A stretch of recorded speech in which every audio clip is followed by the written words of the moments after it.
This is a reading of Incivility by N.Y. Lisk, read by N.Y. Lisk.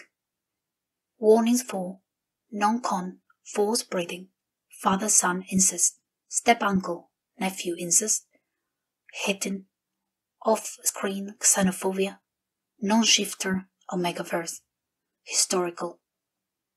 This story was written for Gemma Salat Rodriguez on her birthday, February 21st, 2019. Thank you to Gerrald for beta reading this. Incivility. His father had been livid when he had been informed Gerrald had presented Omega. Not that Jerry could have reasonably expected anything else from the man who had spent every day since his 18th birthday deriding him for not being an alpha, the heir man of the stature of the Earl deserved. But he hadn't expected fate to twist the knife even further, to make him. He clenched his fists, glancing down at the white tunic the tailor was fitting for him. Virginal white, because Omega men were expected to marry other men, and Jerry swallowed, flinching when his squirming resulted in an accidental breaking. "Apologies, my lord," the man working at his feet said without looking up. The Earl had probably demanded the clothes ready within the week, just because he could count on his patronage being valuable enough to be put at the top of the pile of any workman. "Lord Gerrald," a timid voice said from the door, which he hadn't even noticed opening. It was a maid dressed in the finery of Tabithel House. "What is it?" "Your father requests your presence in his study." She didn't say when, because anyone who knew the Earl understood he expected his orders to be obeyed at once. He nodded. "Thank you. Please inform him that I'll be with him as soon as I dress." It was a reasonable stipulation, but Jerry knew he couldn't count on it not angering his father. Not anymore. It'd been different once upon a time, when he'd been a strong boy, winning horse races and shooting birds other boys couldn't see. Back then, when his mother had still lived and his siblings hadn't yet fallen prey to disease, his father had doted on him, proud as could be of his firstborn son. Those days were long gone. That boy was gone as well. As was his future, because an Omega couldn't be head of the family, not even if he was the current Earl's only child. The tailor managed to disentangle him from the cloth with impressive speed, perhaps fearing he'd be blamed for Jerry's lateness otherwise. And Jerry didn't allow himself to linger, striding down the hall and up the stairs to the second floor, where his father's study looked out into the grounds. He knocked, feeling like a man about to jump off a cliff, but when the response came calling him inside, his feet stepped forward all the same. He tried to meet his father's eyes, but found his gaze focusing on the family portrait hanging behind his head instead. Was this what being an Omega really meant? Not just those awful days he'd spent secluded, feeling like he was burning from the inside, but this need to show deference to alphas to the point of being unable to look them in the face. It was impossible to know under his father's penetrating gaze, as dark-eyed as his own, but with a depth that had always made Jerry rather uneasy. Most boys had a healthy respect for their fathers, but now that he was an adult, having spent long enough away from those judging eyes, he knew what he felt wasn't respect. It was fear. "Sir," his father shook his head, "this is unconscionable, that you would humiliate me in such a manner after everything." He paused. "Sit." Jerry did, not responding to the accusation even as the truth burned in his throat. Some said getting fucked by an alpha could cause a beta to become an Omega, but he'd done no such thing. For one, given the choice and ease with which he could get a woman for the picking, men had always seemed like an unnecessary complication. One day he'd known to take a wife of his father's choosing, and he was not stupid enough to taste pleasures she would not be able to provide. "You will marry, of course," his father went on, not even looking at him. "But I cannot risk your union being unfruitful and leaving me without an heir. To imagine the house and the properties passing on to my brother." The Earl despised his younger brother, who had the audacity of marrying a foreigner, of good birth and excellent character, but not an English woman. Had refused to apologize for his wife ever since. "No, we must ensure you give me an heir now that you have thrown away your own future." Gerry gritted his teeth. He had done no such thing, but all he could end with his words was punishment.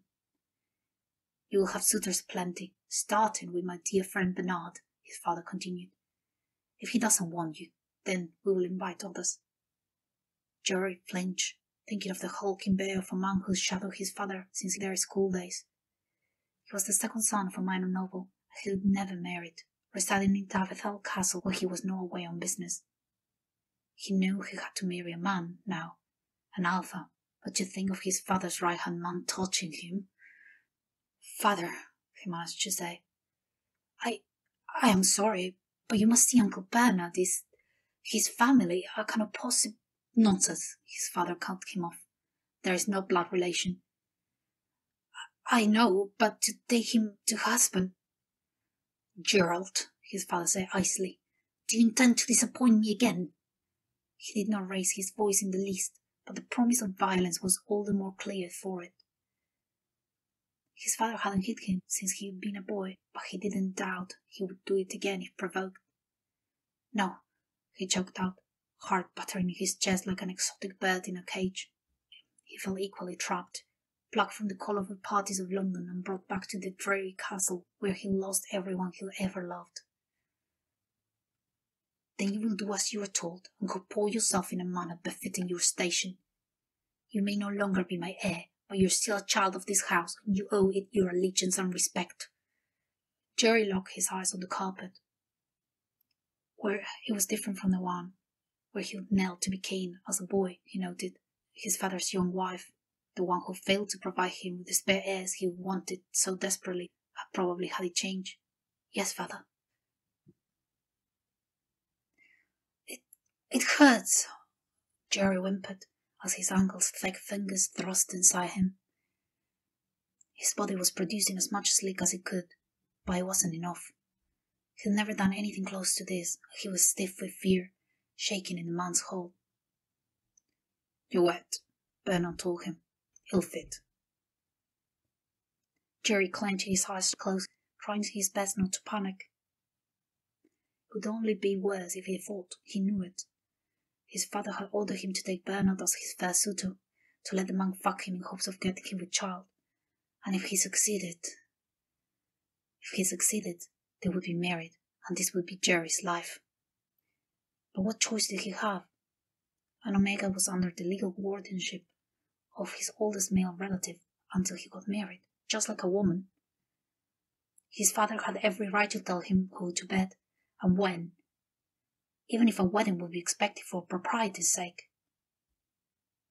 No one would lift a finger to help him if he ran, and in the unlikely event he wasn't caught and dragged back to be locked into an attic until he was so swollen he couldn't run anymore, he would just end up in a different alpha's claws.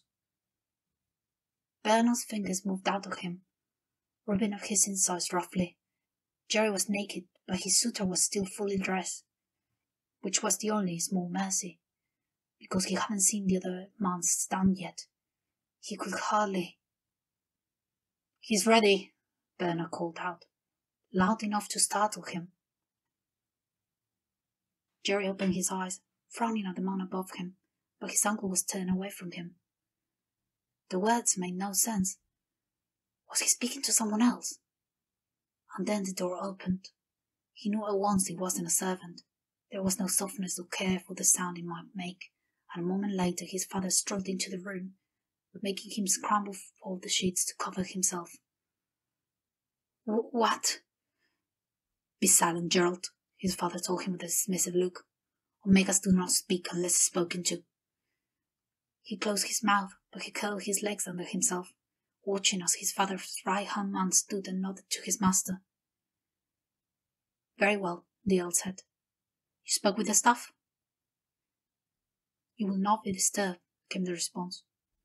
Stand by the bed, he ordered next, and turned towards where Gerrald was shaking badly enough he couldn't have managed to stay upright. Don't look at me, Omega, he ordered. Spread your legs. Gerry watched him, uncomprehending.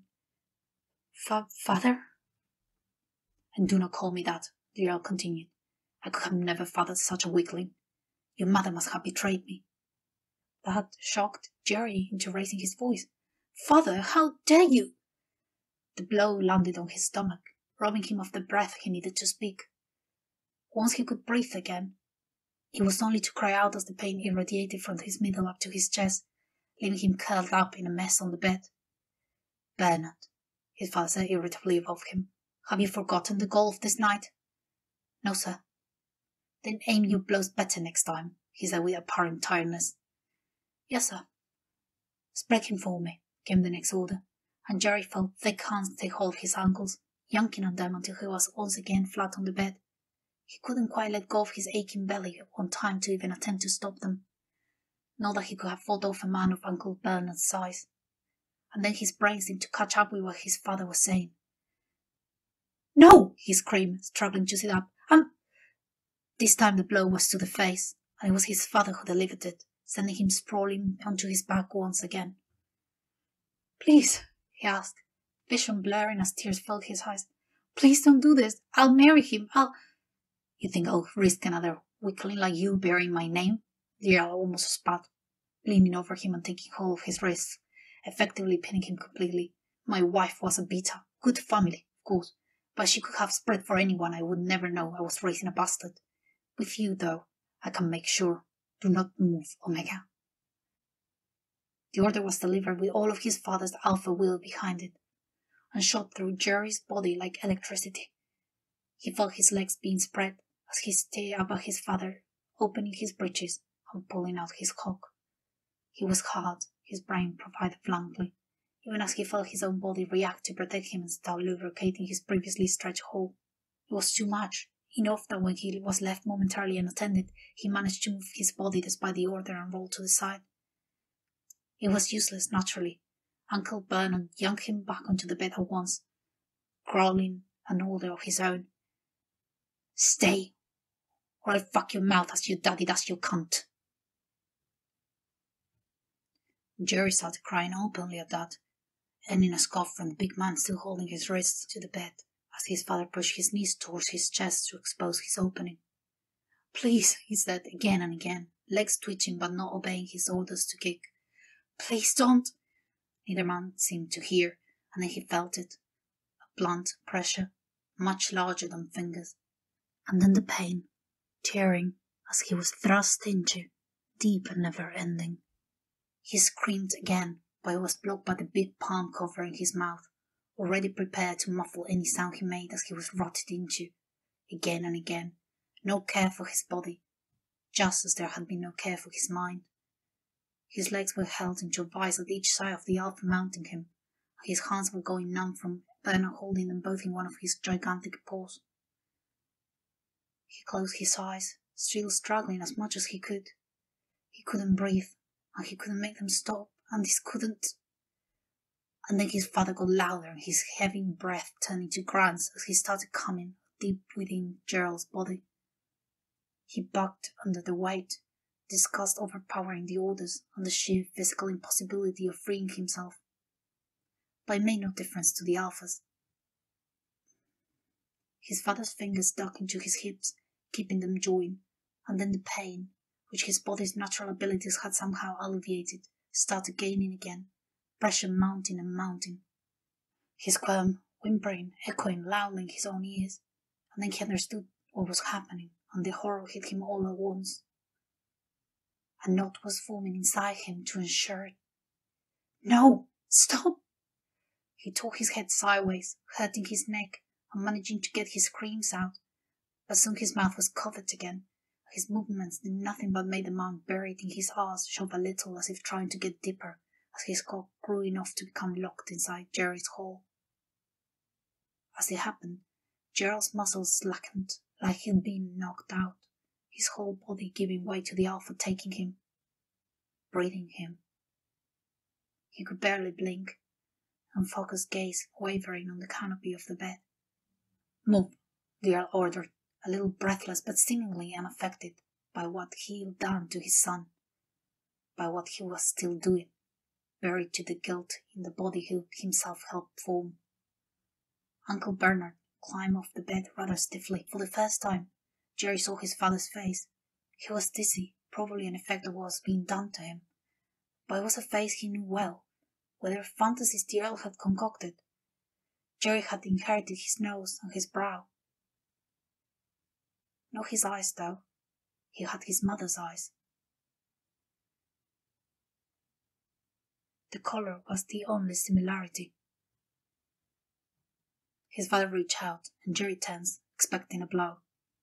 It was a caress instead, tracing the lines of his belly, already a little swollen with an alpha's load filling it. He caught a smile under his father's moustache. Yes, this will do, he decided. None of that silly business this time. An heir and a spare. Well, how many did the doctor say he could bear me? 6, Bernard said dutifully. Just as his father withdrew fully, his seed spilling down Gerry's lax thighs and buttocks. Gerry's mind screamed, while his body just lay there under his father, feeling his bricks starting to soften. Everyone knew what it meant. It was done. He was carrying his father's child. Good, Gerrald declared, and Gerry felt a pair of fingers replace the stand that had just left his body, touching his sleep passage. That would kick him off his back, teach him his place. To think I thought the boy would be an alpha, he told his friend with a scoff, then let go of his son's legs and stood. Go on, try out your new Omega, Bernard, you deserve it. And just like that they switched places over his supine body. Bernard's gigantic figure kneeling between his legs and touching his well-used passage with a grunt of satisfaction. His fingers didn't hurt as much this time. You have left him warm for me, sir. Gerry's father laughed. I'm a generous friend like that, Bernard. You know me. Now fuck him. I need to breathe him again, and I would like to see. Bernard's grin had been terrifying, but unlike his father, he had taken the time to meet Gerry's eyes and order. Not a sound, Omega. I will use you now, and you will be absolutely quiet until I tell you otherwise. Gerry swallowed, which was as much as he could manage to do with his own body, already opening up around the gigantic thing pushing inside. Yes, Uncle Bernard murmured. Such a hot cunt. I could always tell you were hot for it. He actually took the time to penetrate Gerry slowly enough the pain was bearable. And then, as he slowly slid in and out, eyes closed and moving Gerry's arse at his pleasure, the slickness of the passage, or the angle, or something, began to feel. Gerry grunted as a spike of sensation ran down his cock. It felt. Bernard bottomed out again with a grunt, and Gerry's balls throbbed. He still couldn't move, so all he could do was feel the thick cock going into him, pressing deep enough to activate something. Some Omega. He gasped as it happened again. His cock poked his uncle in the belly. The alpha noticed at once, resting back on his knees and laughing at him. Look at that. You wanted it all along, didn't you? He took Gerry's cock and gave it a squeeze. It sent another wave of ecstasy through him, but it was not intended to give pleasure. Look at this tiny stand. Of course you're an Omega. He fucked out and in again. Your father had such high hopes for you, just because you survived. But I guess now we know why you lived. Hurry, came a grunt from the side, and Gerry caught sight of his father holding his own stand, hard and ready again. Bernard didn't speak anymore, just took Gerry by the hips and started pounding him, making enough noise he wouldn't have been able to hear Gerry if he disobeyed the order to be silent. In truth, he wasn't sure if he had, only that the sex had started hurting again even as he got harder and harder, all squeezing Bernard's cock as if he never wanted to let it out, and cock bouncing between them, getting a brush of hairy skin like a dog got a leftover under the table. Suddenly, the man on top of him froze, then yanked his cock out of Gerry's weakened body, making him cry out in pain. He was not punished for it, because the alpha was too busy turning aside and taking himself in hand, rubbing fast and hard and coming all over the foot of the bed. Gerrald was still watching him when he felt hands on his legs and his body was pulled sideways towards his father, legs fitting around the man's larger hips. Please, he said. He knew his father hated whimpering and begging, but this... If there was anything he could do to stop it. If you behave, his father told him, I might stop before I get to the dozen. He lifted Gerry's hips and impaled him onto his stand in one swift motion that was like a crack all through Gerry's mind. It was then that he closed his eyes. The Earl touched Gerald's belly with a tenderness he had not shown Jerry himself in years. He kept his eyes down like he was expected to, but he still caught the edge of his father's smile. "Yes, you are doing very well," he praised, fingers tracing the circumference of Gerald's stomach with possessive delight. "Chances are there will be at least 3 boys, and then I can make sure I do better with them than I did with you, Gerald." Jerry startled. It was the first time his father had acknowledged their real relationship. He spent the last 2 weeks pretending he wasn't his son and calling him Omega. He hadn't asked a question, so Jerry wasn't meant to speak, but he seemed distracted trying to feel the babies through Gerald's skin. If only he had stayed silent. "You will marry Bernard next week, and after you bear me my children, he will get his own into you. If the family lands must go to anyone but one of ours, I don't know a better man than him. And in any case, you could feel how much our blood and our name will live on." The end. If you enjoyed this story, you can find more at www.njlysk.com/shop. If you would like to review, please go on Goodreads, and if you want to contact the author, you can write at njlysk@gmail.com.